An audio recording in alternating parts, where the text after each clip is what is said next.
Hi viewers, welcome to all CTET preparations. आज हम बात करेंगे हिस्ट्री के चैप्टर की। फर्स्ट चैप्टर 6th क्लास की ये बुक है और पहला ही चैप्टर मैं स्टार्ट कर रही हूँ यहाँ से। तो जो भी आपकी एसएस की बुक होंगी सभी मैं डिस्कस करूँगी, सभी के लेक्चर लूँगी और जितने भी लेसन हैं आपके सभी डिस्कस करेंगे।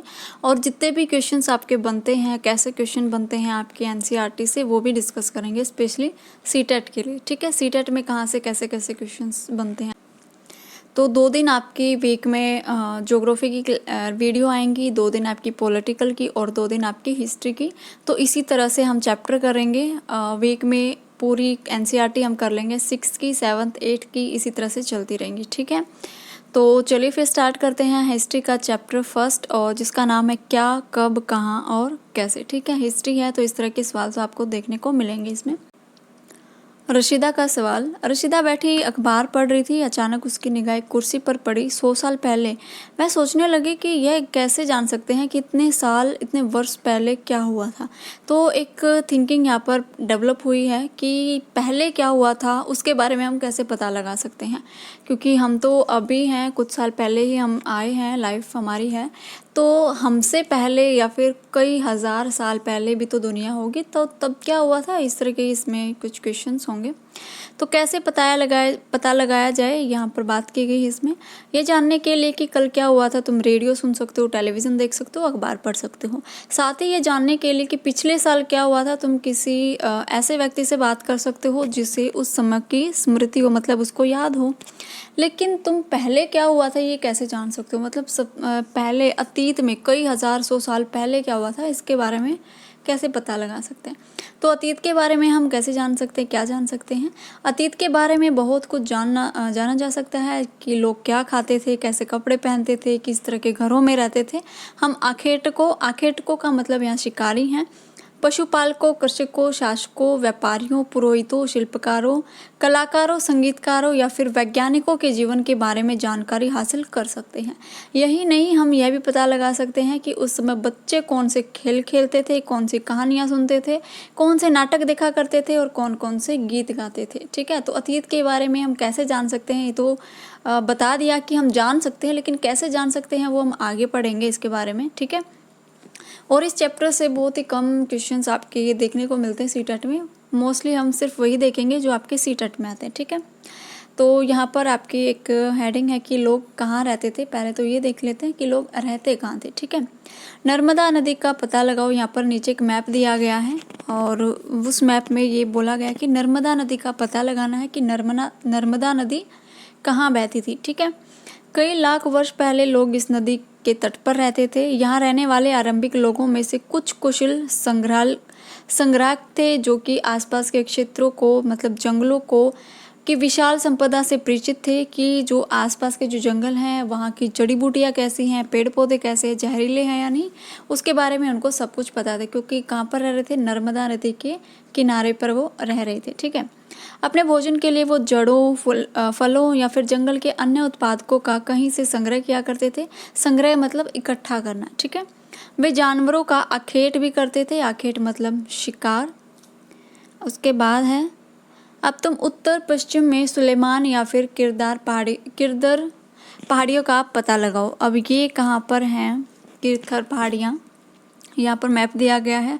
नर्मदा नदी का बोला था कि नर्मदा नदी कहाँ पर है, ये आपको पता लगाना था। तो नर्मदा नदी तो यहाँ पर नीचे है। मैं दिखा देती हूँ आपको कहाँ पर है। ये यहाँ पर आप देख रहे हो, ये है नर्मदा नदी। तो जो भी कुछ और भी पॉइंट होंगे जो कि मैप के माध्यम से आपको देखने हैं।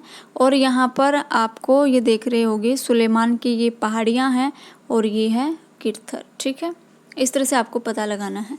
और इसी क्षेत्र में कुछ ऐसे स्थान थे जहाँ पर लगभग 8000 वर्ष पूर्व स्त्री पुरुषों ने सबसे पहले गेहूं और जौ जैसी फसलों को उपजाना आरंभ किया था। अब यहाँ से एक क्वेश्चन बनता है कि लगभग 8000 वर्ष पहले जो ये सुलेमान की पहाड़ियाँ हैं या फिर किरथर की पहाड़ियाँ हैं, यहाँ पर स्त्री पुरुषों ने सबसे पहले कौन सी फसल को उगाना स्टार्ट किया था।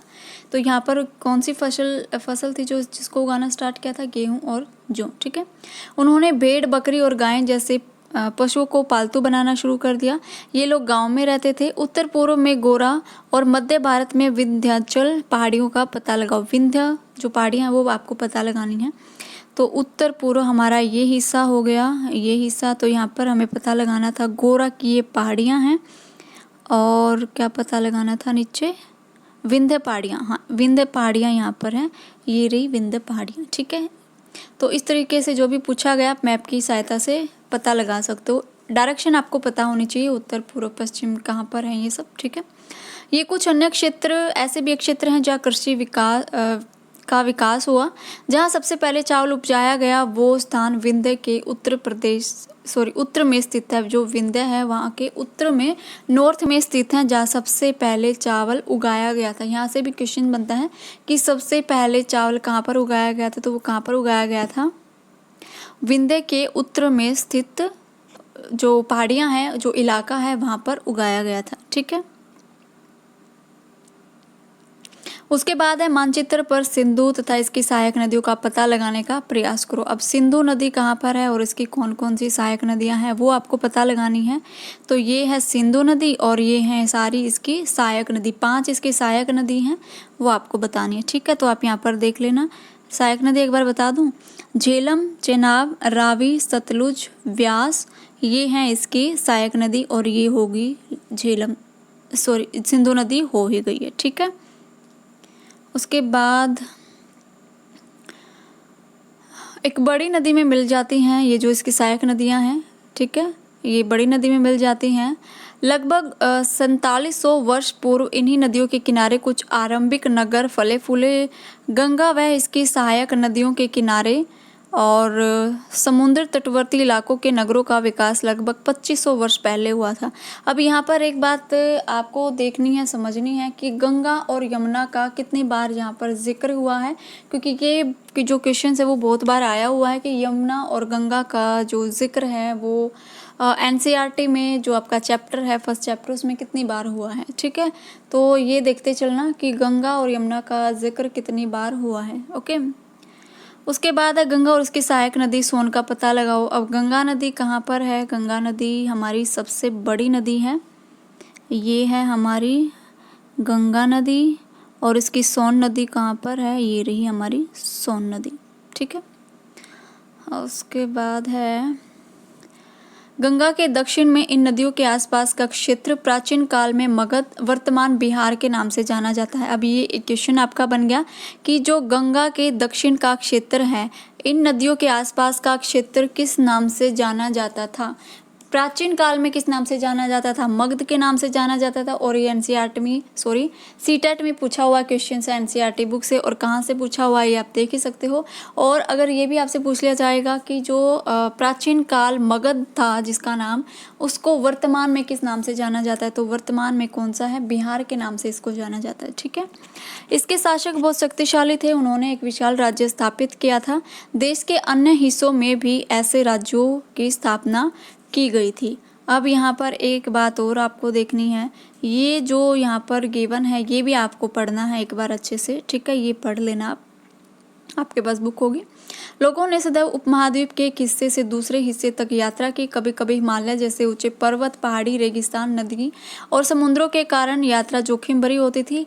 फिर भी ये यात्रा उनके लिए असंभव नहीं थी। अतः कभी लोग काम की तलाश में तो कभी प्रकृति आपदाओं के कारण एक स्थान से दूसरे स्थान तक जाते थे।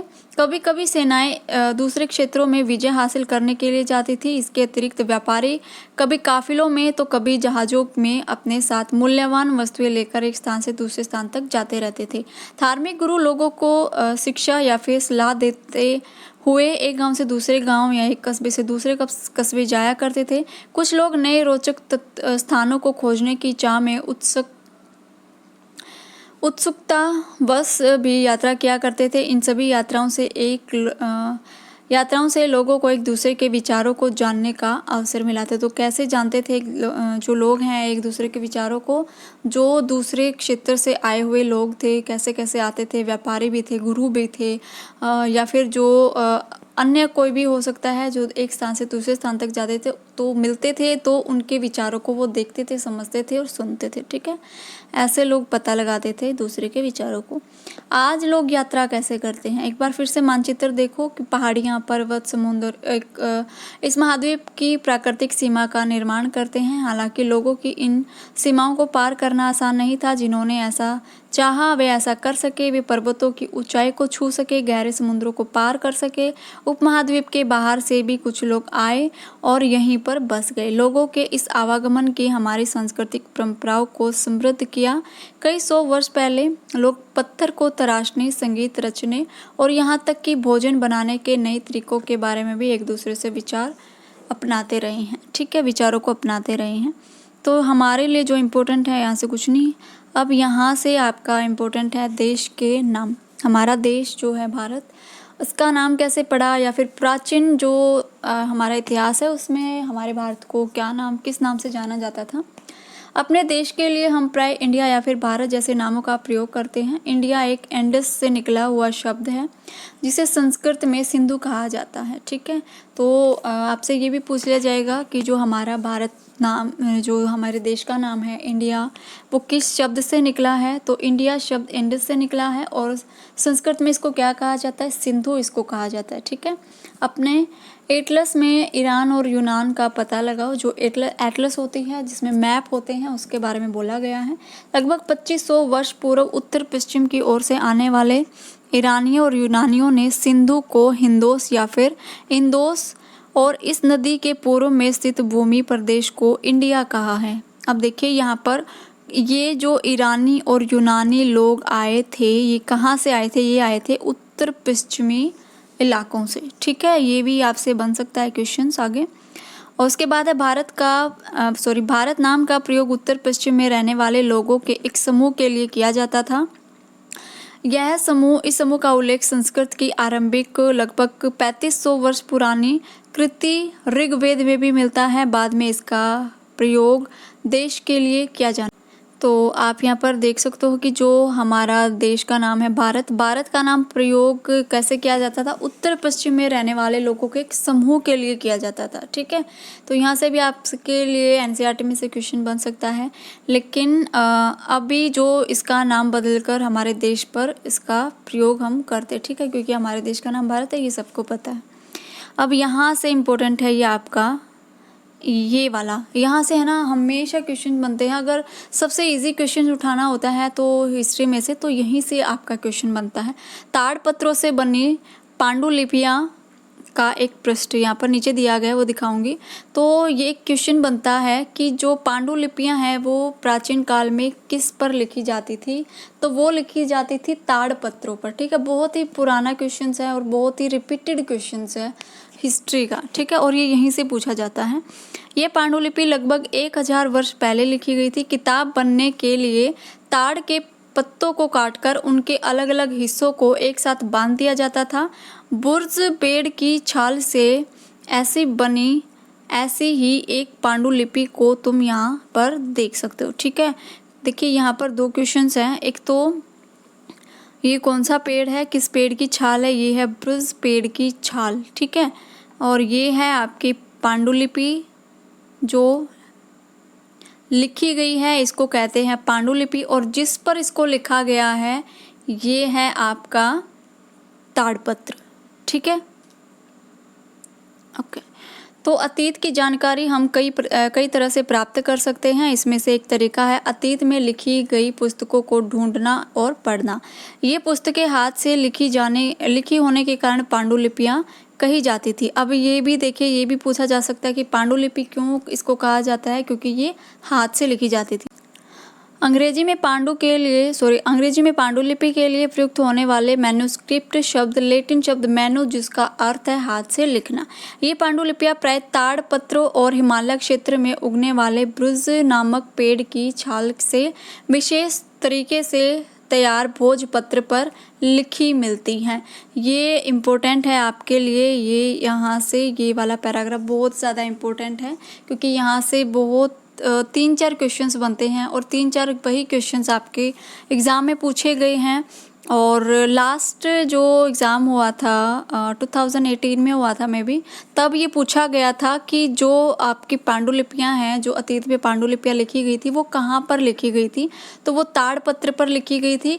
और लैंग्वेज भी आपसे पूछ ली थी कि जो ताड़पत्र पर जो पांडुलिपियां लिखी जाती थी वो किस लैंग्वेज में लिखी जाती थी, तो वो थी संस्कृत। ठीक है, 2 क्वेश्चंस यहीं से बने थे। ठीक है, उसके बाद है यहाँ पर इतने वर्षों में इनमें से कुछ पांडुलिपियों कीड़ों ने खा ली और कुछ को नष्ट कर दी गई। फिर भी ऐसी कई पांडुलिपियाँ आज भी उपलब्ध है। प्राय ये पांडुलिपियाँ मंदिरों और विहारों में प्राप्त होती हैं। इन पुस्तकों में धार्मिक मान्यताओं में व्यवहारों, राजाओं के जीवन, औषधियों तथा विज्ञान आदि सभी प्रकार के विषयों की चर्चाएं मिलती हैं। अब देखिए यहाँ पर क्या है इम्पोर्टेंट कि जो पांडुलिपियाँ हैं उस पर क्या हमें मिलता है लिखा हुआ इन पुस्तकों में।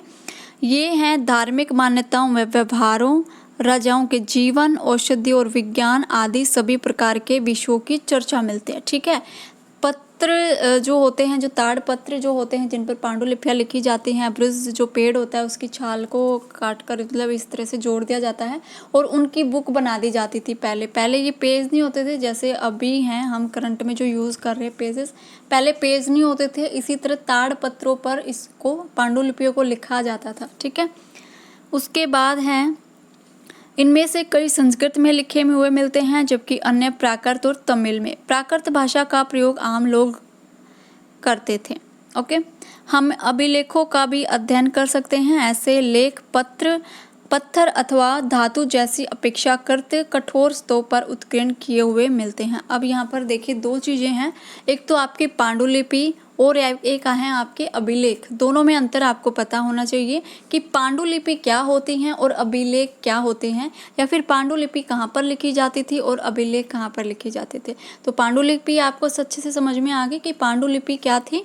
जो ताड़पत्र हैं उन पर लिखी जाती थी और जो अभिलेख हैं वो पत्थरों पर लिखे जाते थे। ठीक है, ये लिखे जाते थे आपके पत्र या फिर जो कठोर स्तर जिसकी होती है जैसे पिलर होते हैं वहाँ पर लिखे जाते थे आपके अभिलेख। ठीक है, कभी कभी शासक अथवा अन्य लोग अपने आदेशों को इस तरह से उत्कीर्ण करवाते थे ताकि लोग उन्हें देख सके या फिर उनको देखकर पढ़ सके, उनका पालन कर सके। कुछ अन्य प्रकार के अभिलेख भी मिलते थे जिनमें से राजाओं और रानियों सहित अन्य स्त्री पुरुषों ने भी अपने कार्यों में विवरण करवाए हैं। उदाहरण के लिए प्राय शासक लड़ाइयों में अर्जित विजयों का लेखा जोखा रखा करते थे। अब ये हैं आपके अभिलेख। ठीक है, ताड़पत्र मैंने आपको दिखा दिए और ये हैं आपके अभिलेख। तो दोनों में आपको डिफरेंस अच्छे से पता होना चाहिए। डिफरेंस हो सके सीटेट में पूछ ले तो आपको कंफ्यूज नहीं होना है कि अभिलेख क्या होते हैं और ताड़पत्र पांडुलिपि आपकी क्या होती हैं। ठीक है, तो इसके बारे में आप यहाँ पर पढ़ लेना जो भी यहाँ पर लिखा हुआ है। ठीक है, इसके अतिरिक्त अन्य कई वस्तुएं अतीत में बनी और प्रयोग में लाई गई। ऐसी वस्तु का अध्ययन करने वाला व्यक्ति पुरातत्वविद कहलाता है। पुरातत्वविद पत्थर और ईंट से बनी इमारतों के अवशेषों, चित्रों और मूर्तियों का अध्ययन करते हैं जो औजारों, हथियारों, बर्तनों, आभूषणों तथा सिक्कों की प्राप्ति के लिए छानबीन और खुदाई भी करते हैं। इनमें से कुछ पत्थर, पक्की मिट्टी और कुछ धातु की बनी हो सकती हैं। ऐसे कठोर जल्दी नष्ट न होने वाले होते हैं। जो कठोर होते हैं जैसे ये आप मटका यहाँ पर देख रहे हो या फिर जहाँ पर अभिलेख लिखे जाते हैं, ये जल्दी से नष्ट नहीं होते थे, इसलिए इनका उपयोग किया जाता था। ठीक है, आप ये सब पढ़ लेना साथ साथ। ठीक है, जब आप बुक पढ़ोगे। और उसके बाद जो हमारे काम की चीज़ें हैं, ओके, अतीत या अनेक, एक है या अनेक है अतीत। क्या तुमने इस पुस्तक के शीर्षक हमारे अतीत पर ध्यान दिया है? यहाँ अतीत शब्द का प्रयोग बहुवचन के रूप में किया गया है। ऐसा इस तथ्य की ओर ध्यान दिलाने के लिए किया गया है कि अलग अलग समूह के लोगों के लिए इस अतीत के अलग अलग मायने हैं। उदाहरण के लिए पशुपालकों और कृषकों का जीवन राजाओं और रानियों के जीवन से तथा व्यापारियों का जीवन शिल्पकारों के जीवन से बहुत ही अलग था, भिन्न था। जैसा हम आज भी देख सकते हैं, उस समय भी देश के अलग अलग हिस्सों के लोग अलग अलग व्यवहारों रीति रिवाजों का पालन करते थे। उदाहरण के लिए आज अंडमान द्वीप के अधिकांश लोग अपना भोजन मछली पकड़कर, शिकार करके, फल फूल के संग्रह द्वारा प्राप्त करते हैं। इसके विपरीत शहरों में रहने वाले लोग खाद्य आपूर्ति के लिए अन्य व्यक्तियों पर निर्भर करते हैं। इस तरह के भेद अतीत में भी विद्यमान थे और इसी तरह के जो विभिन्नताएं हैं वो आज भी विद्यमान है। ठीक है, इसीलिए इसको कहा गया है हमारे अतीत। ओके, इसके अतिरिक्त एक अन्य तरह का भेद है। उस समय शासक अपनी विजयों का लेखा जोखा रखते थे। यही कारण है कि उन शासकों तथा उनके द्वारा लड़ी जाने वाली लड़ाइयों के बारे में काफ़ी कुछ जानते हैं, जबकि शिकारी, मछुआरे, संग्राहक और कृषक और पशुपालक जैसे आम आदमी प्राय अपने कार्यों का लेखा जोखा नहीं रखते थे। पुरातत्व की सहायता से हमें उनके जीवन को जानने में मदद मिलती है, हालांकि अभी भी इनके बारे में बहुत कुछ जानना शेष है। अब ये देखिए यहाँ पर तिथियों का क्या मतलब है, जो तिथियाँ थी उसका क्या मतलब है। अगर कोई तुमसे तिथि के विषय में पूछे तो तुम शायद उस दिन की तारीख, माह, वर्ष जैसे कि 2000 या इसी तरह के कुछ वर्ष बताओगे। ठीक है, और वर्ष की यह गणना ईसाई धर्म प्रवर्तक ईसा मसीह के जन्म की तिथि से की जाती है। अतः 2000 वर्ष कहने का तात्पर्य ईसा मसीह के जन्म के 2000 बाद के बाद है। ईसा मसीह के जन्म के पूर्व की सभी तिथियां ईसा पूर्व मतलब ईसा से पहले के रूप में जानी जाती हैं। इस पुस्तक में 2000 को आप आरंभिक बिंदु मानते हुए वर्तमान के पूर्व तिथियों का उल्लेख कीजिए। देखिए, एक बार यहाँ पर समझा देती हूँ क्या बात है। ये है एक लाइन, मान लीजिए आप कि ये टाइम लाइन है। ठीक है, यहाँ पर ईसा मसीह का जन्म हुआ था और ईसा मसीह से पहले के जितने भी ईयर हैं वो बैक में चलेंगे। ठीक है, इसको कहा जाता है ईसा मसीह से पहले का टाइम पीरियड। ठीक है, जिसको बीसी कहा जाता है। और इसके बाद है ये जिसको कहा जाता है ईसा मसीह के जन्म के बाद का टाइम, जिसको हम अभी इंक्लूड करते हैं। जैसे हम सन बोलते हैं 2000 है, 1900 है, 1800, 1700, तो ये है ईसा मसीह के जन्म के बाद का समय। और ये हमेशा अब सीधा चलता है, लेकिन ये जो टाइम पीरियड था ये उल्टा चलेगा। ठीक है, आपने देखा होगा, आपने हिस्ट्री तो पढ़ी ही है, जो उल्टा टाइम चलता था कि पहले तो 2000 तो छोड़ो, 864 आप लगा लो और 863, तो 864 और 863 मतलब ऐसे उल्टा चलता था। ये नहीं था पहले कि 862 पहले आएगा उसके बाद 863, 864, ऐसा नहीं था। ऐसे होता था 864, 63, 62, 61, इस तरह से टाइम पीरियड चलता था। इसको कहा जाता है ईसा मसीह के पहले का जन्म। ठीक है, अब यहाँ पर इसको समझ लीजिए, इतिहास और तिथियाँ। अंग्रेजी में बीसी, हिंदी में ईसा पूर्व का तात्पर्य बिफोर क्राइस्ट, ईसा पूर्व होता है। क्या आप सोच सकते हैं कि यहाँ से भी क्वेश्चन पूछा जा सकता है? यही यहाँ से भी एक क्वेश्चन आया हुआ था अभी 2019 में, जो दिसंबर में एग्ज़ाम हुआ था, वहाँ पर पूछा गया था कि बीसी का मतलब क्या है। ठीक है, तो बीसी का क्या मतलब है? Before Christ. ठीक है, वैसे तो ये कॉमन सी बात है, हिस्ट्री में जब हम पढ़ते तो स्टार्टिंग में इसी को पढ़ते हैं, लेकिन हमें ये भी पता होना चाहिए कि ये क्वेश्चंस पूछा कहाँ से गया। ठीक है, कभी कभी तुम तिथियों से पहले एडी हिंदी में लिखा पाती हो। और यह इनोडैमिनी नामक 2 लैटिन शब्दों से बना है। इसका तात्पर्य होता है ईसा मसीह के जन्म के वर्ष से। ठीक है, कभी कभी एडी की जगह पर सीई या फिर बीसी की जगह पर बीसीई का प्रयोग होता है। सीई अक्षरों का प्रयोग कॉमन एरा और बीसीई का जो शब्द का प्रयोग है उसको बिफोर कॉमन एरा के नाम से जाना जाता है। ठीक है, इन शब्दों का प्रयोग इसलिए किया जाता है क्योंकि विश्व के अधिकांश देशों में अब इस कैलेंडर का प्रयोग सामान्य हो गया है। भारत के तिथियों के इस रूप का प्रयोग लगभग 200 वर्ष पूर्व आरंभ हो गया था। कभी कभी अंग्रेजी में बीपी अक्षरों का प्रयोग किया जाता है, जिसका तात्पर्य होता है बिफोर प्रेजेंट वर्तमान से पहले, ठीक है। बिफोर प्रेजेंट मतलब वर्तमान से पहले। तो हो सकता है आपके बार यहाँ से क्वेश्चन दे दें, ठीक है। तो इस तरीके से आपको पढ़ना है। और ये कुछ अन्य बातें लिखी हुई हैं, दी गई हैं, ये आपको पढ़नी है। पढ़ना ज़रूर इन बातों को, ठीक है। ये हमारा कंप्लीट हो गया। उसके बाद आप यहाँ से मिलान कर सकते हो, वही है ये सब जो हमने अभी पढ़ी थी बातें, ठीक है। तो आज के लिए था बस इतना ही। आप अपनी तैयारी बेस्ट रखें और एनसीईआरटी की जो बुक है वो ज़रूर पढ़े। अगर आपका सब्जेक्ट कोई भी हो, सोशल साइंस हो, मैथ हो या फिर साइंस, आपका कोई भी सब्जेक्ट हो सकता है, सीटेट के लिए बिल्कुल बेस्ट है, आप एनसीईआरटी पढ़ो, ठीक है। तो मिलते हैं फिर नेक्स्ट वीडियो में। आज के लिए था बस इतना ही। Thank you.